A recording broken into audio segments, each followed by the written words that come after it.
All right, the top 20 mistakes salespeople make and how you can turn them around and use them as an asset for you.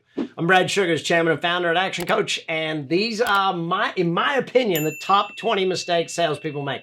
Let's start with number one. Number one, not listening properly, okay? The biggest mistake you can make as a salesperson is not listening. Now, how do you solve that, okay? Again, it's a philosophy. First, you're listening to understand, not to respond. I'm listening to understand. Covey said it, seek first to understand, then to be understood. The best way for a salesperson to prove they are listening is to take notes, to actually write down things people are saying for two reasons. Number one, they'll see you writing it down. Okay, now if you're on the phone, you can say, hang on a sec, I'm just making some notes, okay? Second reason is when you're writing it down, okay, you're focused on listening and trying to get good notes rather than trying to think about what's the next thing, okay? So really listening well allows you to understand what the prospect, the customer needs, wants, and desires. So focus on that one first. Second marketing mistake that salespeople make. And I've been accused of this one, but I see it out there. They're just way too pushy, okay? Slow it down, especially after COVID. It's really interesting how the sales process during COVID either sped up massively and people just got there and bought it themselves, or they had to slow it back down and educate the customer, okay? Help them educate. Now, it's great if you've got tools like ebooks or videos to help educate the customers, but what it allows you to do is to be a problem solver rather than just pushing them down a certain path, presenting the options and allowing them to make choices, okay? Remember the definition of a salesperson. A salesperson is someone who professionally helps other people to buy. So we don't really sell, we professionally help someone else make a buying decision, okay? And that's where pushiness needs to be just removed from it, and guiding and allowing. Remember this, in today's world, just over 40% of the market says they would rather buy a product or a service without ever having to deal with a salesperson.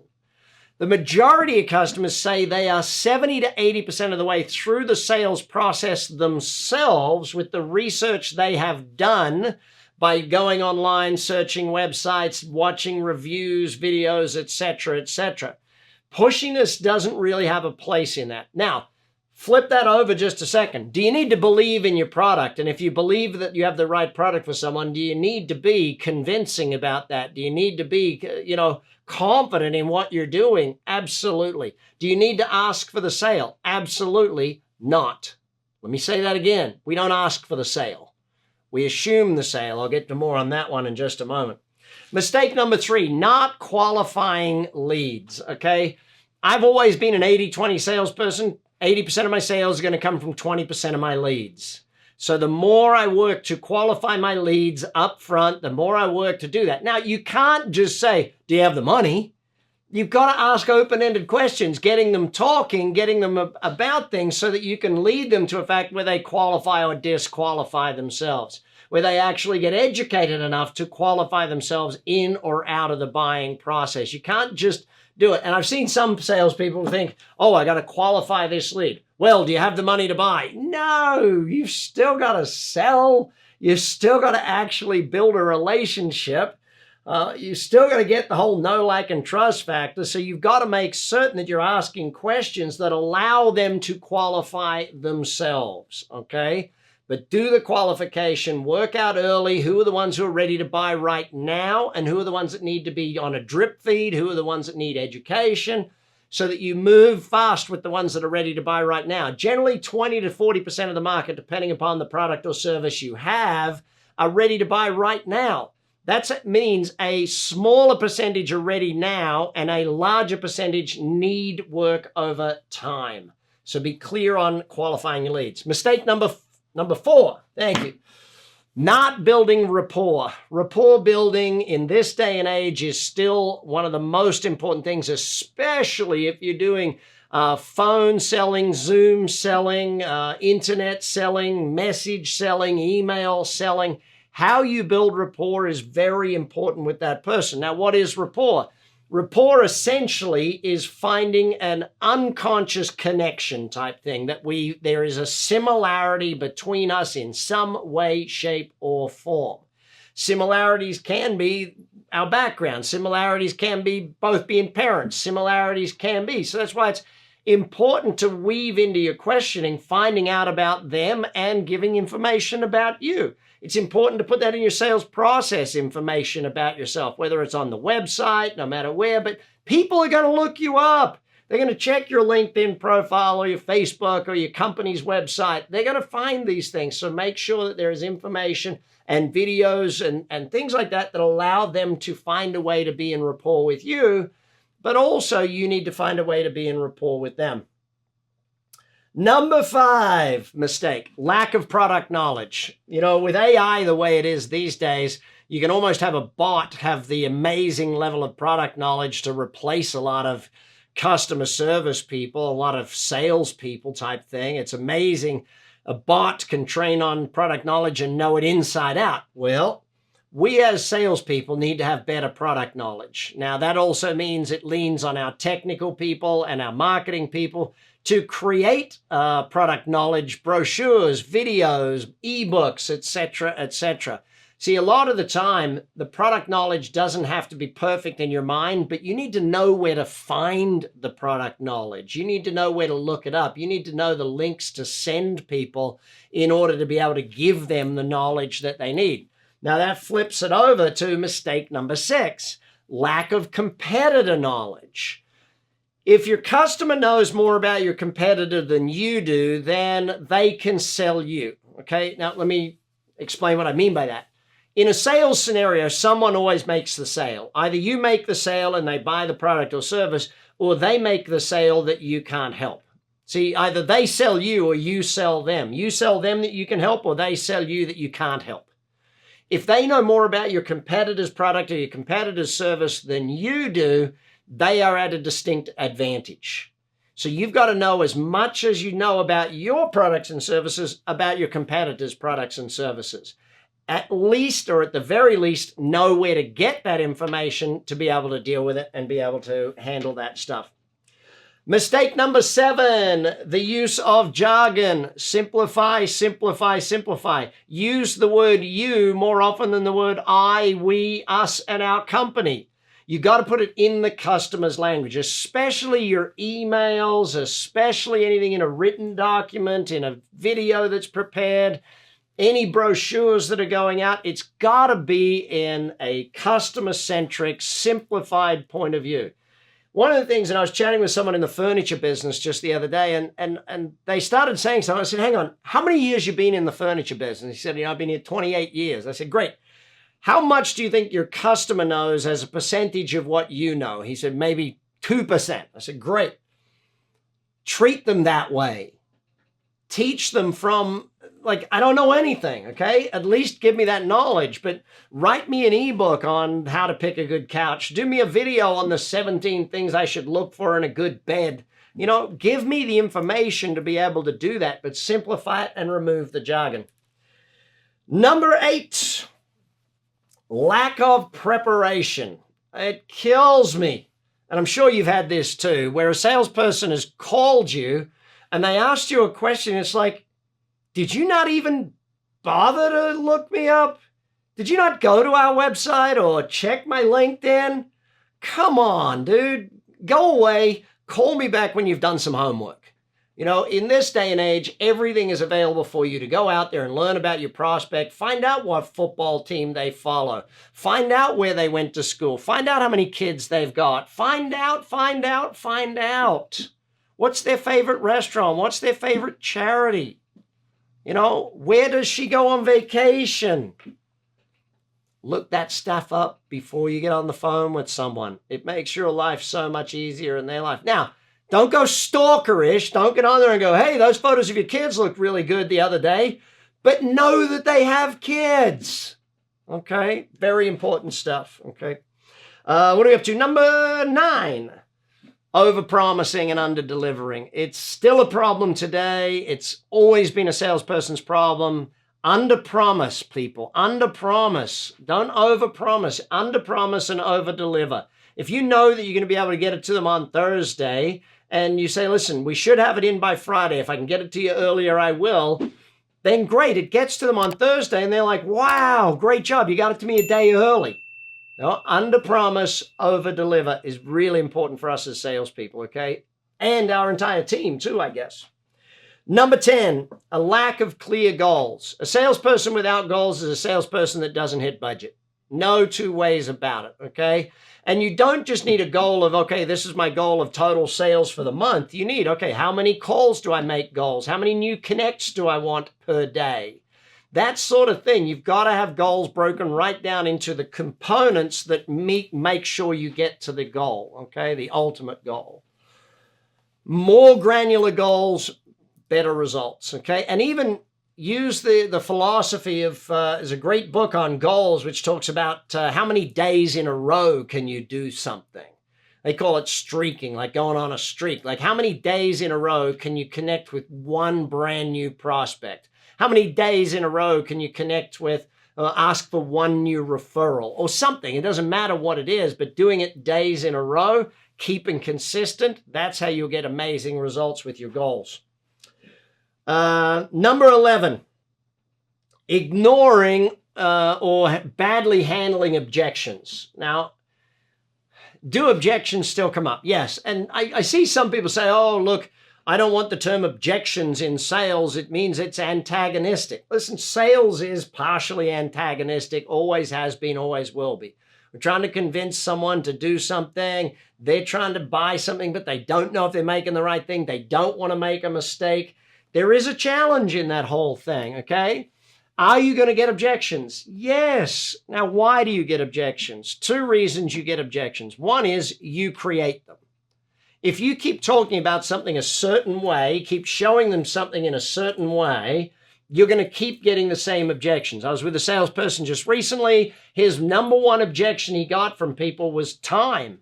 He said, people just don't have the time to implement our solution. I said, well, great. Where do you deal with that in the sales process? And he looked at me and said, well, I don't really. I said, great.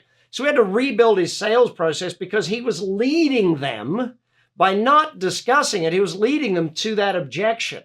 So we had to solve the objection before it comes up. So if you're getting the same objection multiple times, it's because you're either doing something or not doing something that allows that objection to become a reality. The second reason you get an objection is there is an actual problem. They don't have the money, or it is too expensive, or they don't have the decision-making capability. There is actual things that can't be ignored that need to be looked at, okay? And how you handle that and how you get back into conversation when that objection comes up is really important. It's learning to take the objection and go, now the number one thing to do with every objection is validate it. Oh, I can see exactly why pricing might be a challenge for you. Oh, I can see exactly how that delivery date might not be workable. Validate their objection, then move in, okay? But don't ignore the objection. Number 12, poor communication. If you're a salesperson, you're a professional, you do communication training. You've studied disc profiling, okay? You've studied visual, auditory kinesthetic. You've studied some approach of communication and behavioral profiling. You understand how people make decisions. You've studied questioning. You've become a master at these techniques. Understanding communication is so important for us as salespeople. It is our number one tool, and it's what we've got to become amazing at. So keep studying more on communication.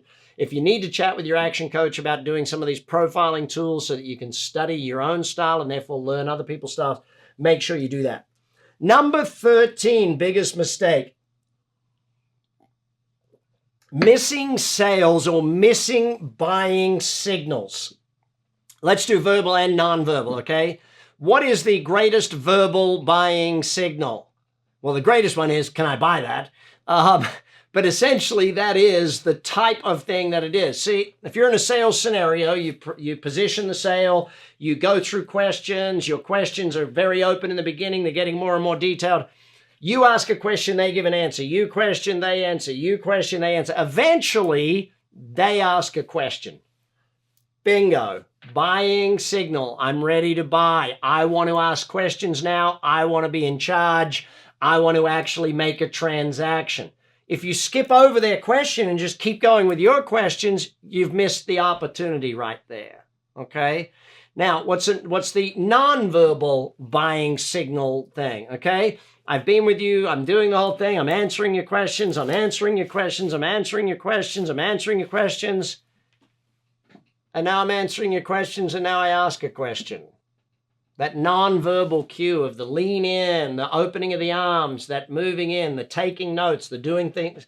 When that shifts, when you notice the shift in the whole body language of the person, you know there's a nonverbal buying cue right there. Number 14, being too transactional. What do I mean by that? Going for one sale, not building a relationship. Doing the one deal, not going for the long-term deal. Long-term is how great salespeople make a lot of money.